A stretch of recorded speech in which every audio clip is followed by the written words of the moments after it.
दुनिया भर के अंदर जो कारोबारी तबका होता है वो बहुत ही इस हवाले से बहुत उसकी अपनी इम्पोर्टेंस होती है और वो अपने रवाबित के लिहाज से, अपने कारोबार के लिहाज से, अपने जितने भी इंटरेस्ट हैं उनके लिहाज से बहुत बाखबर गर्दाना जाता है।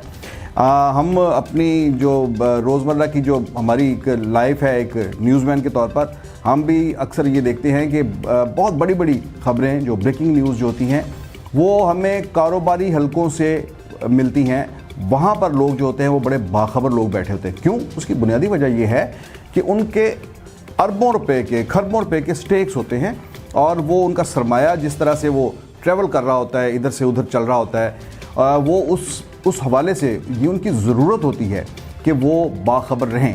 इसके अलावा ये भी एक बहुत बड़ा फैक्टर है कि बहुत बड़े बड़े लोग जो होते हैं वो अब रियासतों के अंदर जो फ़ैसला साजी है उसके अंदर वो शरीक समझे जाते हैं। और आप अगर अमेरिका की बात कर लें तो वहाँ पर तो देखिए, वहाँ पर तो कहा ही जाता है कि वहाँ पर जो भी सदर आता है वो किसी ना किसी बड़ी जो कंपनियाँ होती हैं, जो असला साज कंपनी है ख़ास तौर पर वहाँ पर जिनका कारोबार है बहुत ज़्यादा, वो उनके कारोबार को बढ़ावा देने के लिए, उन्हें कारोबार चलाने के लिए उनके लिए वो पॉलिसीज़ जो हैं वो बनाते हैं और वो बड़े लोग, अमीर लोग, मतमवल लोग जो हैं वो उन पॉलिसीज़ पे, सुपर पास की पॉलिसीज़ के ऊपर असरअंदाज होते हैं। इसी हवाले से आज जो मैं आपसे एक बात शेयर करने जा रहा हूँ वो ये है कि पाकिस्तान के अंदर भी जो कारोबारी तबका है ये बहुत बाखबर तबका है और एक बहुत बड़ी ख़बर पाकिस्तान के एक बड़े बिज़नेस टाइकून ने ब्रेक की है। और वो ख़बर ये है कि पाकिस्तान और इंडिया के दरमियान बैक चैनल डिप्लोमेसी चल रही है। ये बात जो है वो किसी और नहीं की, वन एंड ओनली पाकिस्तान के मियां मंशा जो बहुत बड़े बिज़नेस टाइकून हैं, वो खरबों रुपए की उनकी बिज़नेस एम्पायर है। और एक वक्त में तो ये था कि वो पाकिस्तान के नंबर 1 अमीर तरीन शख्स थे और दुनिया के जो बड़े जो बिज़नेसमैन हैं उनके अंदर उनका शुमार होता है। मियां मंशा जो है वो उनका मुख्तलिफ़ अदवार के अंदर उनका भी रोल बहुत ज़्यादा रहा है। और आपको पता है कि साबिक़ वज़ीर-ए-आज़म नवाज़ शरीफ के दौर में ख़ास तौर पर उनका बहुत ज़्यादा उनके साथ जो था वो कुर्बत थी और वो कहा जाता था कि बहुत सी पॉलिसीज़, मुआशी पॉलिसीज़ जो हैं वो उनके ऊपर भी असरअंदाज होते थे। मियां मंशा ने लाहौर चैम्बर ऑफ कॉमर्स के अंदर वो इन्वाइटेड थे और वहाँ पर उन्होंने कारोबार के ऊपर और कारोबारी मौक़े के ऊपर कि क्या होने चाहिए, किस तरह से होने चाहिए, पाकिस्तान के मुआशी बहरान का हल क्या है, ये सारी बातें जो थी ये वहाँ पर डिस्कस हो रही थी। और उसके अंदर मियां मंशा साहब ने ये बात बड़ी खुलकर कही। उन्होंने कहा कि पाकिस्तान के जो मुआशी मसाइल हैं उसका सबसे बड़ा हल जो है वो, उसकी कुंजी जो है वो इसी के अंदर है कि पाकिस्तान अपने हमसायों के साथ ताल्लुकात बेहतर करे। और उन्होंने कहा कि मेरी इत्तलात के मुताबिक इस वक्त भी जो है वो इंडिया के साथ बैक एंड पे बात चल रही है। और जो है वो उन्होंने एक बड़ी ख़बर ये दे दी कि अगर ये सिलसिला चलता रहा, ये कामयाबी से ये गुफ्तगू होती रही तो मुमकिन है कि आइंदा कोई 1 आध महीने के अंदर मोदी पाकिस्तान का दौरा करें। यानी इतनी बड़ी बात कह दी। मियां मंशा साहब ने क्या कहा हम आपको सुनाते हैं कि आप उन्हीं की ज़ुबानी सुनिए। ये वीडियो क्लिप देखिए। There are no permanent enemies, I am trying to say, which brings me to the point that we need to resolve things with India. हमारी 1965 तक 50-60% of our trade was India. There are no permanent enemies. I know कि अभी भी back and पर हमारी बातचीत चल रही है इंडिया से। In a month, Modi will come here if we can get our act together. ये बातचीत अभी भी चल रही है, and I know this. तो ये जो चीज़ें हैं हमें we need peace, we need to have, you know, उनके पास भी टेक्नोलॉजी है, हमारे पास भी कुछ चीज़ें हैं उनको देने वाली। I have dealt with the Indians also कुछ साल पहले, तो उनके कॉमर्स मिनिस्टर मनमोहन के ज़माने में हमारे से डिस्कशन करता तो there were times when there were tears in his eyes. मुझे व्हाट्सएप दिखाता था कि मैं ये सोनिया गांधी को भेज रहा हूँ। So there are no permanent enemies. और हमें अब ये चीज़ों को, इतनी गुर्बत है, इन चीज़ों को सॉर्ट आउट करना पड़ेगा। They have some advantages and we have some advantages. जिगर ईरान की गैस आ रही है या तुर्कमेनिस्तान की आ रही है तो जाने थे यहाँ से India, let's create a linkage. इस वक्त यूरोप में सारी गैस जो है जो रशिया से आ रही है वो सारी either this going through Ukraine जो आजकल प्रॉब्लम बना हुआ है, या Turkey. So these are the connectivities जो एक दूसरे के साथ हम बना के इसको आगे चलाएं कि ये चीज़ों को हमने ठीक करना है। तो आपने देखा कि मियां मंशा कह रहे हैं कि पाकिस्तान और इंडिया के दरमियान बैक चैनल डिप्लोमेसी चल रही है। उन्होंने कहा बैक एंड पे बात चल रही है।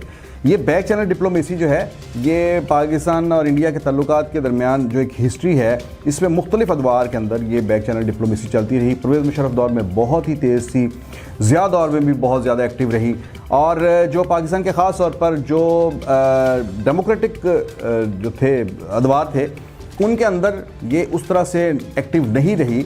अलबत्ता मियां नवाज शरीफ के दौर में वो खासे एक्टिव थे पाकिस्तान और इंडिया के दरमियान ताल्लुकात जो है उन्हें बहाल करने के लिए। लेकिन ज़ियाउल हक के दौर में बहुत जो थी ये डिप्लोमेसी, बैक चैनल डिप्लोमेसी चलती रही। ज़ियाउल हक खुद इंडिया गए क्रिकेट मैच देखने के लिए, और उस वक्त पाकिस्तान और इंडिया के ताल्लुकात बहुत ज़्यादा कशीदा थे, सरहदों पर फ़ौजें लगी थी और जंग का ख़तरा था। फिर ज़ियाउल हक क्रिकेट मैच देखने के बहाने इंडिया गए और फिर इस दौरान बैक चैनल डिप्लोमेसी चलती रही। कई शख्सियात जो थी वो मुख्तलिफ अदवार के अंदर बैक चैनल डिप्लोमेसी चलाती रही।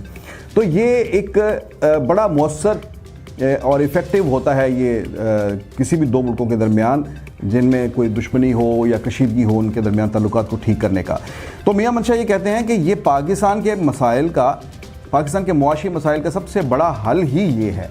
उन्होंने अपनी तकरीर में एक और भी बात कही जिसे मैं यहाँ पर पॉइंट आउट करूँगा, और बड़ी क्लैरिटी उनके दिमाग के अंदर। उनसे सवाल पूछा गया कि बांग्लादेश की तरक्की, उन्होंने कहा बांग्लादेश की तरक्की सीधी सी बात है, 1 लाख फ़ौज है उनकी, बस इतनी बात की उन्होंने कि वो 1 लाख फ़ौज है। और इस बात का जो अनकहा हिस्सा था, जो उन्होंने बात नहीं कही, वो ये कि उनकी 1 लाख फ़ौज है, हमारी 8 लाख फ़ौज है।